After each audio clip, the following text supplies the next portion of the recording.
নমস্কাৰ আসসালামু আলাইকুম। আপুনি এটা ঘৰ বনাবলৈ ভাবি আছে বা ঘৰ এটা বনাই আছে তেনেহলে ভিডিঅ'টো আপোনাৰ কাৰণে অতি জৰুৰী। ভিডিঅ'টো স্কিপ নকৰাকৈ গোটেইখিনি চাবলৈ চেষ্টা কৰিব, তেনেহলে আপুনি বুজিবলৈ পাব আমাৰ ছদৰ কাম কৰোঁতে আমি কামবিলাক কেনেকৈ কৰিব লাগে আৰু আমাৰ কিমান বেগ চিমেণ্ট লাগিব আৰু আপোনাৰ কিমান টকা খৰচ হ'ব পাৰ স্কুৱাৰ ফিটত অল টোটেল আপোনালোকে বুজিবলৈ হ'ব। বলক ভিডিঅ'টো আৰম্ভ কৰোঁ। এটা আমাৰ কালি আমাৰ ছদখন ঢালা হ'ব, সেইকাৰণে আমাৰ মিচিংটো একদিন আগতে আমি থিয় কৰাই দিছো যাতে আমি কালি সোনকালে আমি লাগিব পাৰোঁ কামটোত।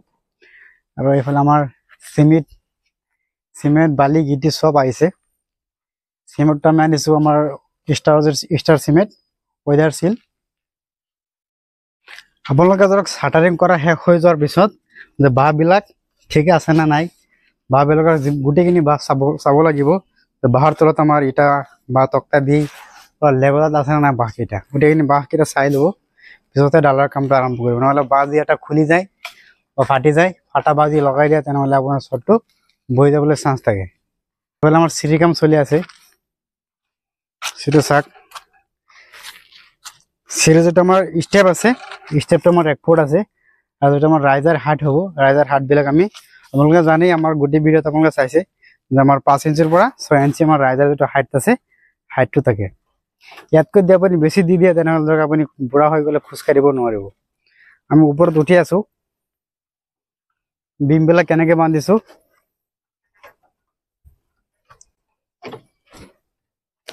কাম পুৰা কমপ্লিট হ'ল।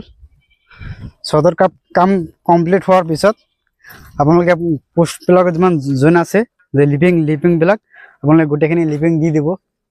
4 ফুট 6 ফুট 7 ফুট এনেকুৱা লিপিং দিব আৰু এটা এনেকুৱা আপোনালোকে মাষ্টাৰ ৰিং বান্ধি দিব। ৰিংটো বান্ধি দিলে মানে আমাৰ ৰডবিলাক একা বেকা নহয়।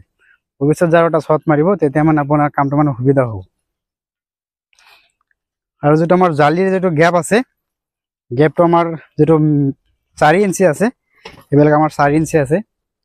আৰু ৰুমটো মানে এইফালে অলপ বহল আছে, বহলটোৰ কাৰণে আমি ইয়াত মাজত আমি 3ডালকে আমি 5টা ৰড দি দিছোঁ।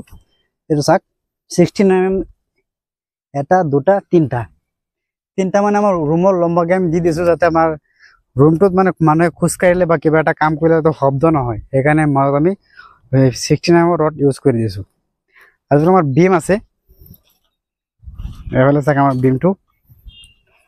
বিমত আমাৰ তলত আমাৰ 3ডালকে 16 mm ৰড আছে আৰু ওপৰত আমাৰ 2ডালকে আছে আৰু 2টা মাজত আমাৰ কাট পিচ আছে। এইবিলাক চাওক। আৰু যিটো আমাৰ এটা ৰিঙৰ পৰা আঁতৰা ৰিঙৰ যিটো দূৰত্ব আছে, দূৰত্বটো আপোনাৰ 6 ইঞ্চি আছে। 6 ইঞ্চি গেপত আমাৰ ৰিংবিলাক বন্ধা হৈছে। এনেকৈ আপোনাৰ কামবিলাক কৰিব। আৰু যিটো কেৰেং আছে, কেৰেংটো চাব পাৰে, এইটো হ'ল আমাৰ কেৰেং। আৰু আমাৰ এইটো যিটো ৰড আছে, যিমান ৰড আছে অল টোটেল আমি ধৰক 10 mm ৰড আমি ইউজ কৰিছোঁ। কিছুমান মানুহে ধৰক 10 mm আৰু আপোনাৰ 8 mm ৰড ইউজ কৰে। আমি গোটেইখিনি আপোনাৰ ধৰক 10 mm ৰড ইউজ কৰি দিছোঁ। মানে হেৰি পোষ্টৰ দূৰত্ব অলপ বেছি আছে ৰুমটোত।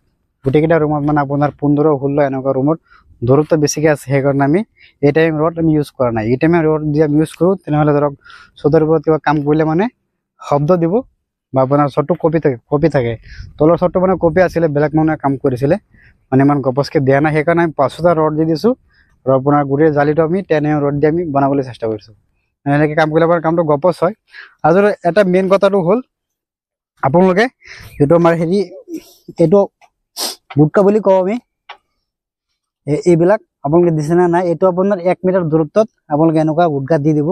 গুটকা দিলে ধৰক আপোনাৰ জালিটো মানে চাটাৰিং লগত লাগি নধৰে। আৰু যিটো আমাৰ চিয়াৰ বুলি কওঁ, যে 2টা জালি যাতে একলগ কেতিয়াও নহয়, একলগ হৈ গ'লে মানে আপোনাৰ শক্তিটো কম হৈ যায়। সেইকাৰণে আপোনালোকে এনেকুৱা 500টা ৰডৰ টুকুৰা, কিছুমান মানে ধৰক চিয়াৰ দি দিয়ে, এনেকুৱা আপোনালোকে 500টা ৰডৰ টুকুৰা দি দিব পাৰে। টুকুৰা দিলে মানে ধৰক আপোনাৰ 1 ইঞ্চি বা আপোনাৰ জালিটো ওপৰত আপ ডাউন হৈ থাকে। গোটেইখিনি চাওক, আপোনাৰ ধৰক 1 মিটাৰ দূৰত্বত আমি এনেকুৱা 500টা ৰডৰ টুকুৰা দি দিছোঁ। এইফালে গোটেইখিনিতে আছে। আপোনালোকে যদি ধৰক ঘৰ এটা বনাবলৈ বিচাৰি আছে কম খৰচত, তেনেহ'লে আমাৰ স্ক্ৰীনতে নম্বৰখিনিত কণ্টেক্ট কৰিব পাৰে। আমি অতি কম খৰচত আমি উন্নত মানৰ মেটেৰিয়েল দি আমি ঘৰবিলাক বনাই আছোঁ। এইটো যিটো আমাৰ কামৰ লোকেশ্যন আছে, লোকেশ্যনটো হ'ল আমাৰ কলিয়াবৰ, আৰু এইটো হ'ল আপোনাৰ 2500 স্কুৱাৰ ফিট হাউচ প্লেন। ইয়াত আমাৰ যিটো আমাৰ ছদ আছে, ছদ আৰু কলম আৰু ছদত আমাৰ অল টোটেল যিটো মিস্ত্ৰীৰ পৰা চাটাৰিং অল টোটেল আমাৰ 10 লাখ টকা আমাৰ টোটেল খৰচ হ'ব। মানে সিমেন্ট বালি গিটি ৰড অল টোটাল আমাৰ 10 লাখ টাকা খৰচ হব। আৰু এটা আমাৰ 2500 স্কয়াৰ ফিট হাউস প্লেন ইয়াত আমাৰ M20 গেটত আমাৰ মছৰটম বনোৱা হ'ব। সেইকাৰণে ইয়াত আমাৰ সিমেন্ট যেটা আনা হৈছে সিমেন্টটো হ'ল আমাৰ 260 বেগ। ইয়াত ধৰক আমাৰ 5 বেগ মান বাচিব, এটা আমাৰ তাৰ পিছদিনা মানে আমাৰ বৰ্ডাৰ বনোৱা হ'ব। সেইকাৰণে আমি 260 বেগ আমাৰ সিমেন্ট ইউজ কৰা হ'ব। কিবা জানিব লগা হলে কমেন্ট কৰিব। আৰু যদি আপুনি ঘৰ এটা বনাবলৈ বিচাৰি আছে যে আপোনাৰ ঘৰটোত কিমান টকা খৰচ হ'ব আপোনালোকে কমেন্ট কৰিব, মই আপোনাক ধুনীয়াকৈ এনসাৰ দি দিম। আৰু যদি ঘৰ বনাবলৈ বিচাৰি আছে তেনেহ'লে আপোনাক কণ্টেক্ট কৰিব পাৰে লকেশ কনষ্ট্ৰাকশ্যনত। Thank you so much. Next ভিডিঅ'ত লগ হ'ব। কিবা জানিব লগা হলে কমেন্ট কৰিব, লাইক শ্বেয়াৰ কৰিব। Thank U.